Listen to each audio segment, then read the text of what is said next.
आज का video physics से रिलेटेड रहेगा और ये फिजिक्स का लगभग 2 से 3-4 टॉपिक्स हम बना करके लगभग जितने भी जो भी इसमें सिलेबस हैं वो सारे सिलेबस मैं कंप्लीट करवा के इस वीडियो को ओके करूँगा। ठीक है, इसके मैं 8 वीडियो बनाऊँगा, लगभग 8 वीडियो। तो आज का वीडियो इंट्रो का रहेगा और इंट्रो के साथ साथ एक सिलेबस कंप्लीट करूँगा। ठीक है, तो इसमें से सिलेबस मैं लिख दे रहा हूँ, कुछ सिलेबस में लिख दे रहा हूँ। सबसे पहले फिजिक्स में हम शुरू करेंगे मापन और मात्रक।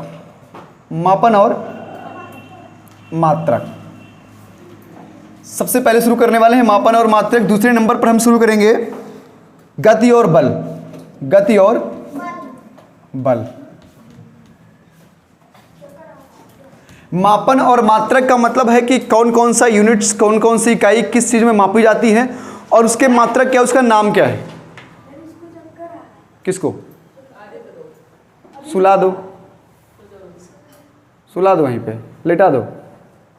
ठीक है, गति और बल। गति मतलब जब हम चलते हैं, जब हम कोई क्रिया करते हैं उसको हम गति कहते हैं। बल का मतलब क्या होता है, कोई धक्का या खिंचाव। ठीक है, अगर आपको धक्का लगता है तो बल लगता है, किसी का बल लगता है, या कहीं पर आप धक्का लगाते हो, जिस पर आपने धक्का लगाया तो वो एक प्रकार की ऊर्जा होती है, वो बल होता है, उसको हम फोर्स बोलते हैं। क्या बोलते हैं? और गति यानी कि मोशन। गति यानी कि मोशन। ठीक है, और तीसरा सिलेबस चलेगा आपका, तीसरा चैप्टर रहेगा आपका कार्य, शक्ति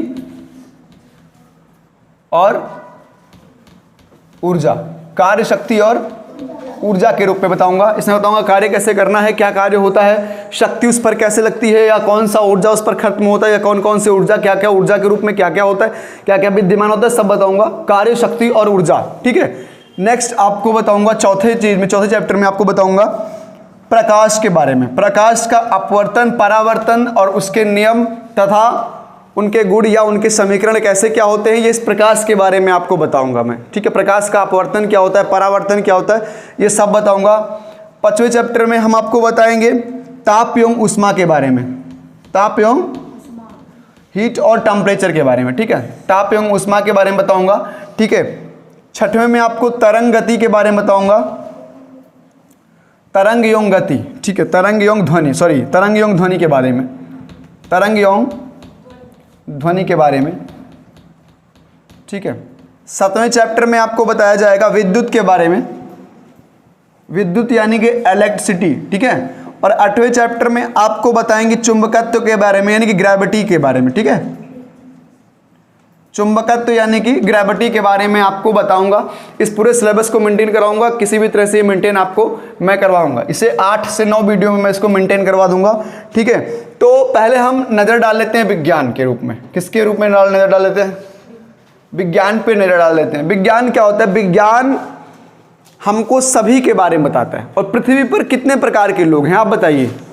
2 प्रकार की चीज़ें हैं पृथ्वी पर। कितने प्रकार की चीज़ें हैं? 2 प्रकार की चीज़ें। कितने प्रकार की बता? 2। उन्हीं दोनों के बारे में विज्ञान हमको बताता है। ठीक है, पहली चीज़ क्या है? पहली सजीव है। पहली क्या है? सजीव। और दूसरा क्या है? निर्जीव। इसके अलावा कुछ है बेटा? सजीव निर्जीव के अलावा इस पृथ्वी पर कुछ नहीं है। पहला, पृथ्वी पर विज्ञान के दृष्टि से पृथ्वी पर 2 प्रकार की चीजें हैं। पहली वस्तु सजीव है और दूसरी क्या है? निर्जीव है। ठीक है, सजीव को इन्होंने 2 कैटेगरियों में बांट दिया। सजीव को 2 कैटेगरियों में बांट दिया। इन्होंने कहा कि एक वनस्पति है, एक क्या है? वनस्पति है, तो इसको वनस्पति विज्ञान बोल दिया गया। ठीक है, और एक है जंतु। क्या है? इसको जंतु विज्ञान बोल दिया गया, जूलॉजी एंड बॉटनी के रूप में बोल दिया। ठीक है, बायोलॉजी में पढ़ेंगे हम जूलॉजी और बॉटनी के रूप में। तो वनस्पति विज्ञान क्या होता है? वनस्पति और जंतु विज्ञान, इसमें जान लीजिए। वनस्पति विज्ञान में हम पेड़ पौधों, उनके पत्तियों, फूल, उनके बारे में हम जानते हैं। किसके बारे में?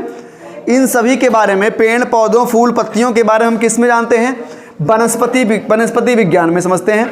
और जंतु विज्ञान में हम क्या समझते हैं? जंतु विज्ञान में हम समझते हैं जो जीव जंतु हैं, जैसे प्राणी हो, मनुष्य हो गया, कीड़े मकोड़े हो गए, जलीय जीव हो गए, या पृथ्वी पर रहने वाले या उड़ने जीव, थल जलचर, उभयचर, नभचर, जो भी है सबके बारे में हम जानते हैं। किसमें? जंतु विज्ञान के बारे में। विज्ञान निर्जीव भी 2 प्रकार के रूप में रखा गया। कितने प्रकार के रूप में रखा गया बेटा? निर्जीव भी 2 प्रकार के रूप में रखा गया।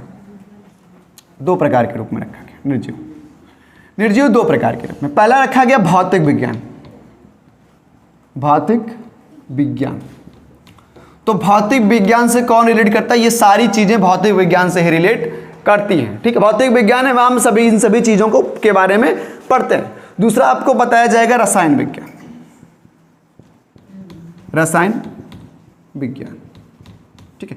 अच्छा, अंग्रेजी में इसको हम बोलते हैं बॉटनी। क्या बोलते हैं? बॉटनी। इसको बोलते हैं जूलॉजी। क्या बोलते हैं? जूलॉजी, ठीक है। भौतिक विज्ञान को अंग्रेजी में हम बोलेंगे फिजिक्स। क्या बोलेंगे? और रसायन विज्ञान को बोलते हैं केमिस्ट्री। अब जरा इनके पापाओं के बारे में, मतलब जो इनको खोज किए हैं उनके बारे में हम जानकारी ले लें। जाएगा थियोफ्रेस्टस, ये वनस्पति विज्ञान के जनक हैं, ठीक है। और अरस्तु ये जो हैं, ये क्या हैं? ये जंतु विज्ञान के जनक हैं। अल्बर्ट आइंस्टीन जो है, इनको फिजिक्स का जनक माना गया, भौतिक विज्ञान का जनक माना गया है। और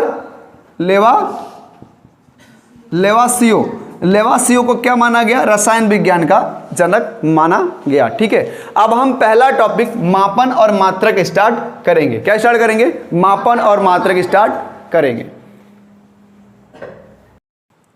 चलिए शुरू करते हैं मापन और मात्रक की बात। तो मापन और मात्रक की बात कर लें तो मापन और मात्रक यानी कि मापन क्या होता है? तो मापन दो भौतिक राशियों के तुलनात्मक अध्ययन को मापन कहते हैं। क्या कहते हैं? दो भौतिक राशियों की तुलनात्मक अध्ययन क्या बोलते हैं? मापन बोलते हैं। अब आप पूछेंगे, आप भौतिक राशियां क्या होती हैं? भौतिक राशियां क्या होती हैं? तो भौतिक राशियां होती हैं लंबाई, द्रव्यमान का मतलब होता है, आप वजन जानते हो? वजन को ही द्रव्यमान बोला जाता है, ठीक है। द्रव्यमान, ताप, विद्युत धारा और बल। विद्युत धारा एक में रहेगा, ठीक है ना। विद्युत धारा एक में रहेगा, यानी कि ये सारी आदि चीजें हैं। भौतिक राशियों को वर्गीकृत किया गया है। भौतिक राशियों को वर्गीकृत किया गया है दो भागों में। मापन और मात्रक के आधार पर 3 भाग के होते हैं और दिशा और परिमाण के आधार पर 2 भाग के होते हैं, ठीक है ना। मापन और मात्रक की बात अगर कर लें तो इसमें मूल राशि होती है। मूल राशि मतलब इसको किसी का सहारा नहीं चाहिए, ये अपने सहारे पर रहता है। इसको किसी का सहारा नहीं चाहिए, अपने सहारे पर रहता है।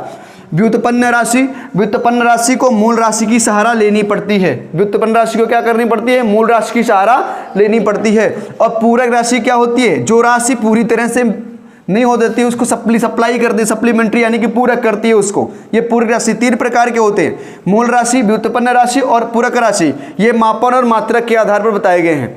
दिशा और परिमाण के आधार पर अदिश राशि और सदिश राशि बताए गए हैं, ठीक है। फंडामेंटल क्वांटिटी, ड्राइवेड क्वांटिटी और सप्लीमेंट्री क्वांटिटी, ये वेक्टर और स्केलर, ठीक है। इसके आगे हम आपको बता रहे हैं मूल राशि के बारे में। मूल राशि क्या होता है मैं इसके आगे बताने जा रहा हूं, ठीक है। चलिए मूल मात्रक की बात, हमने मूल राशि की बात की। तो मूल राशि वो होती है जिसे किसी और राशि की सहायता नहीं लेनी पड़ती, ठीक है। ये मूल राशि से कोई बदलाव नहीं, किसी और राशि की सहायता नहीं लेनी पड़ती है। तो और मूल राशि के मात्रक को मूल मात्रक कहते हैं। दूसरी बात, अगर हम आपसे पूछे कि मात्रक क्या होता है, तो मूल राशियां होती हैं जिस भी चीज में मापी जाती हैं, उसे हम क्या बोलते हैं? मूल मात्रक कहते हैं। क्या कहते हैं? मूल मात्रक कहते हैं। तो मूल राशि कितनी होती है? 7 होती है। कितनी होती है बेटा? 7 होती है मूल राशि। 7, पहली लंबाई, दूसरी द्रव्यमान, तीसरी समय। लंबाई, द्रव्यमान, समय, उसके बाद ताप, उसके बाद विद्युत धारा, उसके बाद ज्योति तीव्रता, उसके बाद पदार्थ की मात्रा, ठीक है। लंबाई को किस में मापते हैं? मीटर में। किस में मापते हैं? मीटर में। द्रव्यमान को किलोग्राम में। वजन कैसे नापते हैं? किलोग्राम में। समय को कैसे मापते हैं? सेकंड में। ताप को केल्विन में, विद्युत धारा को एम्पियर में, ज्योति तीव्रता को कैंडेला में और पदार्थ की मात्रा को मोल में मापते हैं। इनको संकेत में इस प्रकार से लिखते हैं, स्मॉल m। मीटर का क्या लिखते हैं? किलोग्राम का, सेकंड का SEC, केल्विन का कैपिटल में K, एम्पियर का कैपिटल A, कैंडेला का CD और मोल का मोल ही लिखते हैं, ठीक है। अगर ये आपको नहीं याद हो रहा है, ये नहीं याद हो रहा है, तो मैं एक ट्रिक बता रहा हूं। ट्रिक आप याद कर लीजिए, इस ट्रिक को याद कर लीजिए, ये सारे के सारे याद हो जाएंगे। ताबीज को मसल दो, ताबीज को मसल 2। आपको सिर्फ यही ट्रिक याद करना है, ये सारे के सारे याद हो जाएंगे। ठीक है, आप देखिए ता से क्या हो जाएगा, आप ता से क्या ले लेंगे बताइए, ता से क्या हो जाएगा बेटा, ताप। बी से क्या हो जाएगा, विद्युत धारा। ता से हो गया ताप और हो गया विद्युत धारा। जा से क्या हो जाएगा, ज्योति तीव्रता। क्या हो जाएगा, ज्योति तीव्रता। और का को हम हटा रहे हैं मसल से। मां से क्या हो जाएगा, मां से हो जाएगा मोल। सा से क्या हो जाएगा, सेकेंड। क्या हो जाएगा, सेकेंड। उसके बाद ला से क्या हो जाएगा, लंबाई। और दा से क्या हो जाएगा, द्रव्यमान। तो अगर ये हमको याद हो जा रहा है कि मोल याद हो जाएगा, तो मोल किसका है, पदार्थ की मात्रा का, हमको ये याद हो जाएगा।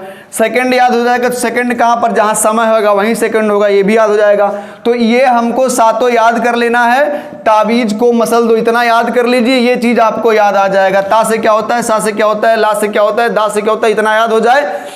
इसमें से कोई भी याद हो जाए आपको। अगर आपको एम्पियर याद हो गया, अगर क्या याद हो गया, एम्पियर याद हो गया, तो आपको ये पक्का पता चल जाएगा कि विद्युत धारा की बात की जा रही है, लाइट की बात की जा रही है। विद्युत की एम्पियर में किसको नापोगे, दूध नापोगे कि आलू, नहीं ना, उसको दूध में लगाओगे पता नहीं चलेगा, मीटर कुछ बताइए नहीं करेगा।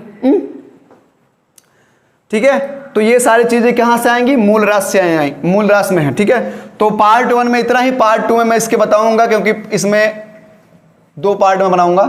ठीक है, पार्ट 1 में इतने बनाऊंगा। अगर कोई दिक्कत हो, कोई समस्या हो तो उसको आप पूछ सकते हैं। बाकी मैं इस पूरे सिलेबस को कंप्लीट करवाऊंगा। ठीक है, इस पूरे सिलेबस को कंप्लीट करवाऊंगा। कुछ करना है, अगर कुछ करना है, मकसद बनाना है, अपने आप को बदलना है, तो बदल दीजिए समय पढ़ने का। जब भी मन करे उठा लीजिए किताब, समय मत पूछिए, टाइम टेबल मत बनाइए। लोग टाइम टेबल तो बनाते हैं टाइम टेबल बनाते हैं टाइम टेबल। कहते हैं सर पढ़ने का अच्छा वाला टाइम कौन सा है, पूछते हैं कि नहीं पूछते हैं, पढ़ने का अच्छा वाला टाइम कौन सा है, मुझे बताओ जरा, खेलने का अच्छा वाला टाइम कौन सा होता है। जैसे ही टाइम मिल गया निकल दिए खेलने के लिए, है ना। तो पढ़ने के लिए बस जैसे आपने खेलने के लिए टाइम बना लिया, पढ़ने के लिए भी टाइम बना लो उसी तरह से। जब भी मन करे कि अब पढ़ना है, पढ़ना शुरू कर दो।